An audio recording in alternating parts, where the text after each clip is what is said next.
Hi, it's just going to be little bits and pieces today. I've been doing a lot of thinking about this whole recovery process, and it is indeed a process.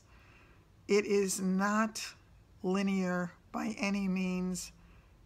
If you ask me how I feel, not only does it depend upon the day, it depends on the moment that you ask me.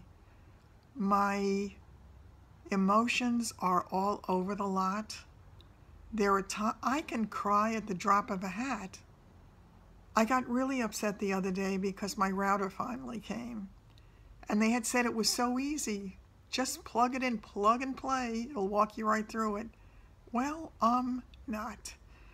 I had to bend down to try to get to all the things to plug in the equipment to begin with and unplug the router that I had that was not reliable but did work some of the time.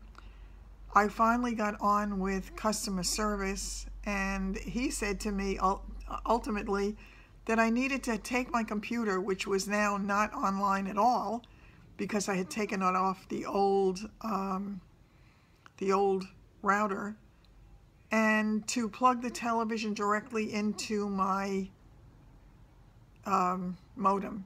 I couldn't do that. I have a desktop computer here. I can't move it, and I can't move the modem from where it is because all the wires are connected through pieces of furniture and behind them, and I couldn't. I wound up just sitting here crying, literally, over a router. So, as I say, my emotions are all over the lot. So if anybody goes through a terrible time and you are recuperating from anything, and you find yourself really being very emotional, give yourself a break. It's okay.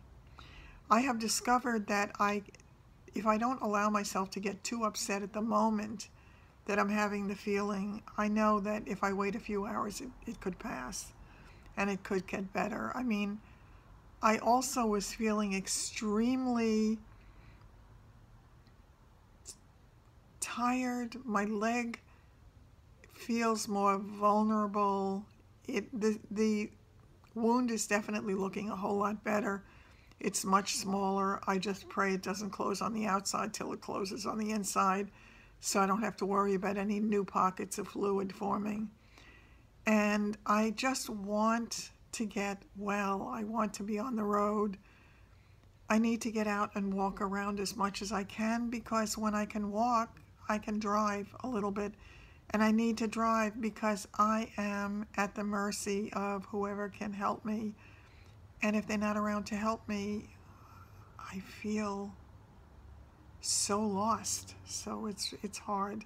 It's going to be hard no matter what, but I need to work on it, and I need to get moving with it, and I need to feel more in control of my own destiny and not wondering who was available and who was going to stop by or who was going to call me, or that I wouldn't be 100% alone. And then I said, you have to do what you have to do and do as much as you can on your own, because the truth is I am alone. And I am at this point in my life not loving that. I'm really not loving being alone. And for the first time, I truly wish I didn't live alone. Truly do. It would be so much better if I had company. Okay, wanted to tell you about the perfume I chose today. I decided to try the Alien, the Mugler Alien. Again, when it goes on really strong, but it does dry down nicely, so I'm enjoying that. My favorites, I think, so far, I tend to gravitate a lot to the Mont Guerlain. I like that a lot. I gravitate to the Jean-Paul Gaultier Classique, but I feel I want to try his, I don't know if it's called Scandal or Scandal, but I definitely want to try that fragrance at some point as well. My old Azure is not the old Azure, so it's okay, but I'm not running to grab that one. So, and the interesting thing is the Black Opium, not my fragrance particularly. It's okay, but it's not my fragrance. And I was watching a YouTube video yesterday, a guy who was talking about the top 10 female fragrances. One he mentioned was Marc Jacobs Decadence. I've never tried that one. I certainly would love to, if they had a sample of it, or a sprayer, to try it in a store if I ever get back into a store. I'd like to see how that is, but I'm not going to worry about that stuff. It's kind of the stuff that I can think about. I also need to deal with getting a car because my lease is long up and I have to return it on the 27th of this month. I need to get a car because I need to be able to start to drive as soon as I can, and I need to have a car in place. So I'm hoping David gets here in the next week or so. I don't know. He keeps telling me that it's going to happen, but I need it to happen soon because I really need him to go with me to look at a few cars to see if there is something that I can get. I need something reliable. I need something comfortable. I need something where I can reach the gas pedal and the brake easily. I can do that in my car, but you know, the Mercedes is not inexpensive. The good thing about it was that I didn't have to put any money down. And we do have a fleet arrangement in my company, so I get money off for that, and I zero money down, so it made it easier on that level. I have to kind of figure it out, what's going to work, but I cannot be without a car. I mean, I'm cut off from the world and I can't work, and I need to get back to work, so that's important for me. So I'm focusing on that. I'm focusing on getting better. I'm focusing on doing everything in my power to make it work. I'm not going to think about where I'm going to live, where I'm going to go, what's going to happen. I'm not up to that. But there are certain things I need to think about. I need to think about now.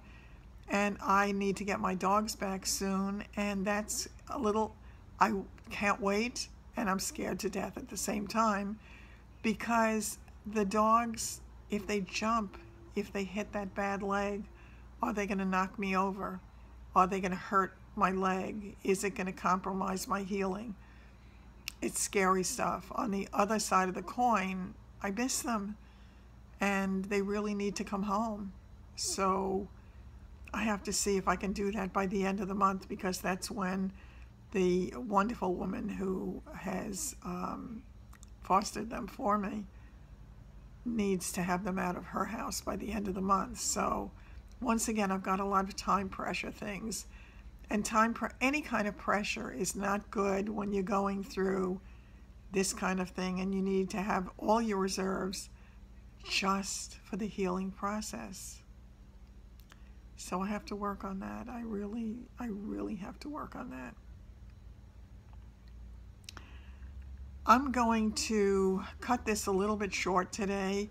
I need to get downstairs. I need to go have lunch. I do have food for that. And I need to go outside and take my walk. I need to get into my car and practice with my foot on the pedals. And I need to just keep on doing what I'm doing. I'm trying to clear small areas, get rid of old mail. Getting rid of paperwork is my big bugaboo. I've got serious issues with it.